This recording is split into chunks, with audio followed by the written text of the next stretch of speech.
እሺ እንግዲህ ተመልሰን መተናል። ደግሞ ካለችን ሰዓት አንጻር ቶሎ አብቃቅተህ አንተ ያስከልንን ደግሞ መኪና እስቲ ሪቪው ስራለን።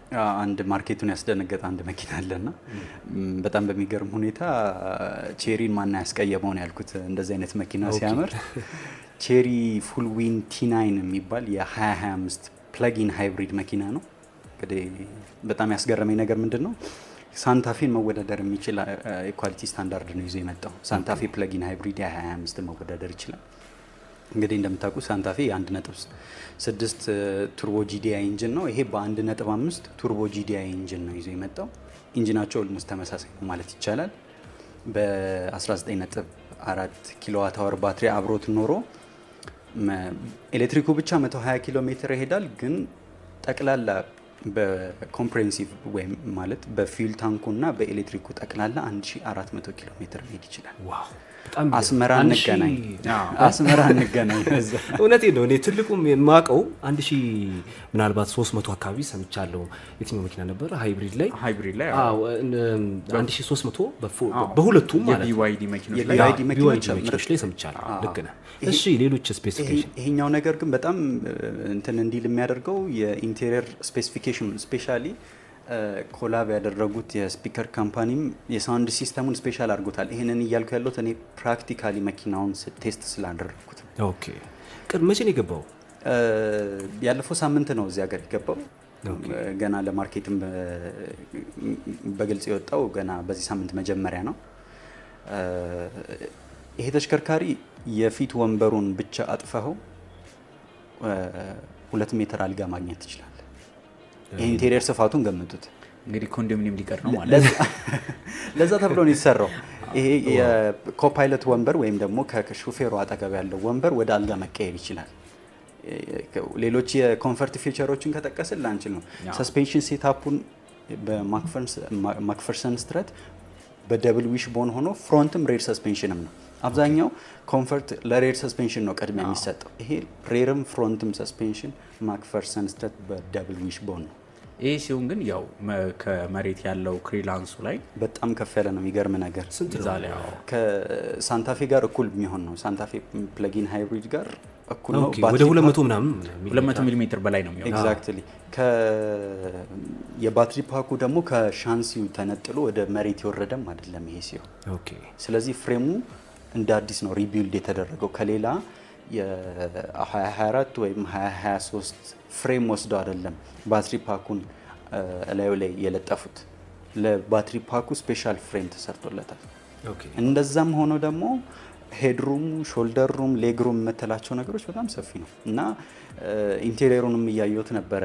ሌተስት ከሆኑ መርሴዲሶች ጋር መወዳደር ይችላል ብዬ አስባለሁ። ማቴሪያል ኳሊቲ ማለት ነው። እዚህ ላይ 4 ትሪም ሌቭል እንዳለው አይተን ነበረ። ስታንዳርድ አለው፣ ኮምፈርት፣ ሌክዠሪ እና ፍላግሺፕ የሚባለው ነው። የትኛው ነው ሀገር ውስጥ የገባው? ምናልባት ዋጋው ላይም ደግሞ ሬንጁን ብናውቀው ጥሩ ይመስለኛል። በኋላ ከስተመርም እንዲሁ ሰምተው ወደኛ ከመጡ ዩቲዩብ ቻናላችን ላይ ይጫናል። በነገራችን ላይ ጆርናሊስት ጎሳ የተባለው ዩቲዩብ ቻናል ላይ እኛን ሲያናግሩ የሚፈልጉትን የማማከር ስራ በጣም ብዙ ስራ አብረን እንሰራለን። ስለዚህ እስቲ ይሄ ተሽከርካሪ እንግዲህ ከፋብሪካው ሲመረት ከ38400 እስከ 48600 ዶላር አካባቢ ነው ኮስት ይወጣለት። እንዳልኩ አዶኒ በጠቀሳቸው 4 ትሪም ሌቭሎች ማለት ነው። እዚህ ሀገር የገባው ፍላግሺፕ ትልቁ ነው። ባለ 7 ወንበሩ ማለት ነው። ባለ 20 ኢንች ዊል ሆኖ ተርባይን ዊል የሚባለው አይነት ሆኖ ነው የገባው። በጣም ነው የሚያምረው። ከሳንታፌ ጋር እንኳን ኮምፔር ስታደርገው መካከላቸው ላይ $10,000 ዲፍረንስ አለ። ግን ማርኬቱን ፔኔትሬት አድርጎ ይገባል ተብሎ ኤክስፔክት የሚደረገው በከፍተኛ ሁኔታ ነው። ምክንያቱም የባትሪ ፓኩ ኢቭን ሊቲየም አይረን ፎስፌት ስለሆነ በጣም ላይት ዌይት ሆኖ ፍሬሙ ደግሞ በጣም ጠንካራ ነው የመጣው።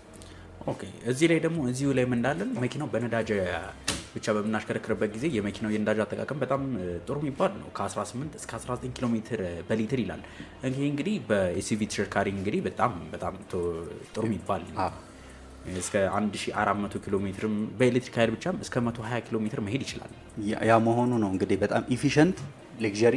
ከዛ ሴም ታይም ደግሞ 7 ሰከንድ እስከ 0 እስከ 100 እዚህ ሀገር ያን ያክል የምትወነጨፍበት መንገድ ባይኖርም አክሰለሬሽኑን ለማሳየት ያክል ግን 7 ሰከንድ ማለት ከ0 እስከ 100% ለመወንጨፍ የሚወስድበት ይሄ በጣም ሶ ፓወርፉል የሆነ መኪና በጣም አሪፍ ምርጥ እንትን ነው የሰማ ነው። በነገራችን ላይ ሪቪውን የሰራ ነው ዛሬ ሳምንት እንዳሰብነው አሪፍ ነገር ሰርተናል ብዬ አስባለሁ።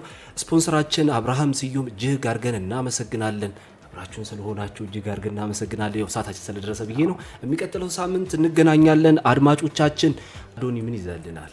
እንግዲህ ያው በዚህ ሳምንት አንድ ለየት ያለ ተሽከርካሪ ወደ ገበያ ቀርቧል። ስሙን ራሱ ፕሮናውንስ ለማድረግ ትንሽ ይከብዳል አይደለ? ሁንግራን HR S1 ይባላል። በቻይና ውስጥ የሚገኝ መኪና አምራች ካምፓኒ ያመረተው ተሽከርካሪ ነው። ዛሬ አዶናይስ ካር ሪቪው ላይ ወደ 9 ሰዓት ላይ በስፋት እናየዋለን። እያንዳንዱን ጥቅምና ጉዳቶቹ ዩቲዩብ ቻናል ላይ ማለት ቻናላችን ላይ እዛ ላይ በስፋት እናየዋለን። ግን እዚህ ላይ እንደ ሀሳብ መኪናው እንግዲህ ከነ ቻንጋን ኢስታርም ዋጋው የሚቀንስ ነው። 300 ኪሎ ሜትር እንደሚሄድ ተነግሯል። 28 ኪሎዋት አወር ባትሪ አለው። እንግዲህ ሊቲየም አየን ባትሪ ነው። እዚህ ላይ ሊቲየም አየን ፎስፌት እንደሆነም የሚያሳዩ ነገሮች አሉ። መኪናው ከሱዙኪ ጂምኒ የሚባለው መኪና አብዛኞቻችን እናውቀዋለን። ከተማ ውስጥ ባለ 3 በር ተሽከርካሪ ነው። ለዛ ሙሉ ለሙሉ ዳይሜንሽኑ ሙሉ ለሙሉ ማለት ይቻላል ስፋቱ፣ ቁመቱ፣ ርዝመቱ ሙሉ ለሙሉ እሱ ጋር ይገናኛል። አንድ አይነት በጣም የተመቸኝ ነገር ግን እንትኑ ነው። ይሄ ዋጋው ላይ ስትመጣ ዋጋው እንግዲህ እንደምታውቁት አሁን ከ2 ሚሊዮን በታች መኪና ማግኘት ከባድ ሆኗል። እነዚህ መኪኖች እንግዲህ ከ1 ሚሊዮን 900 ሺህ ብር እስከ 1 ሚሊዮን 950 ሺህ ብር እየተሸጡ ይገኛሉ። ባለ 3 በር ቢሆኑ ለተለያዩ አገልግሎት መዋል ይሄ ማለት ከነማን ጋር ይወዳደራል? ሬንጁ እንዳልከኝ ከሆነ 305 ኪሎ ሜትር ከሆነ ከነ ኢስታር ጋር የሚወዳደር ነው። ከትንሿ BYD ጋር የሚወዳደር ዋጋውን ስናየው ግን በጣም የቀነሰ ነው። እነዚህ ሰው ሺፍት የሚያደርግ ይመስላል ወደዚህ።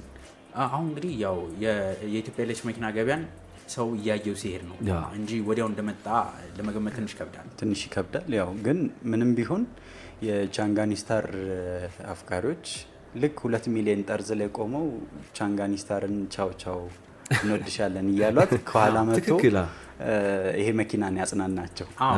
ይሄ እንግዲህ ትክክል ነው። ከኋላ ያው ብዙ ጊዜ ከስር የሚገቡ መኪኖች ያስፈልጉናል። ዋጋቸው ቀነስ ያለ በጣም አሪፍ። ግን እኔ የምልህ ዋጋው ላይ ከመቅጽበት አንዳንድ ፍላጎት ሲበዛ ዋጋው ላይ የመጨመር ነገር ይስተዋላል። ይሄ በዚሁ ቢቀጥልልን ምን አለ? አሁን ይሄም ገንዘብ ትልቅ ነው፣ ግን እንዲሁ በዚሁ ቢቀጥል አትመኝም?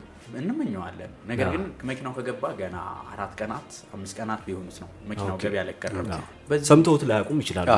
መረጃው ዛሬ ብቻ ሊሆን ይችላል። ዛሬ ነው በተለቅ ባለም ቻናል ላይ ለቀቅ ነው። እንደ አዶናይስ ካር ሪቪው ዛሬ ነው በስፋት እናየዋለን።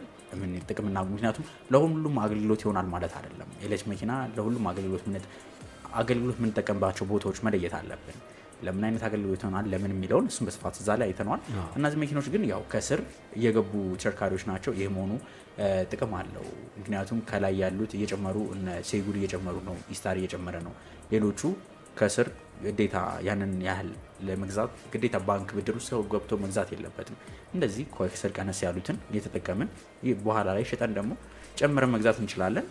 እንዳነሳው ጥያቄ ደግሞ ከየትኛው መኪና ጋር ሊወዳደር ይችላል ዋጋ ካለን ከነ ካስ አና 200 የሚባለው ተሽከርካሪ በአንድ ጊዜ ቻርጅ 200 ምናምን የሚሄዱት ከነሱ ጋር ሊወዳደሩ ይችላሉ። ሌሎቹም እነ ብላቫል ከነሱ ጋር የሚወዳደር ነው። ቦዲ ታይፑ ግን ከነሱ ትንሽ ሰፋ ያለና ተጨማሪ አጠቃላይ 4 ሰው ነው መጫን የሚችለው። 5 ሰው ተብሏል። ከኋላ ትንሽ ጠበብ ያለ ነገር ነው ያለው። እሱንም እንደ ሰው ሁኔታ ቀጠን ካለ እንደኛ እኛ እንችላለን፣ ችግር የለውም። ትንሽ ናታን ከኋላ ሆነው እንጂ ለሱ ምን አለ ለሱ ላይ ሆነው ይችላል እንጂ ሌላው ነገራቸው ጥሩ የሚባል ናቸው።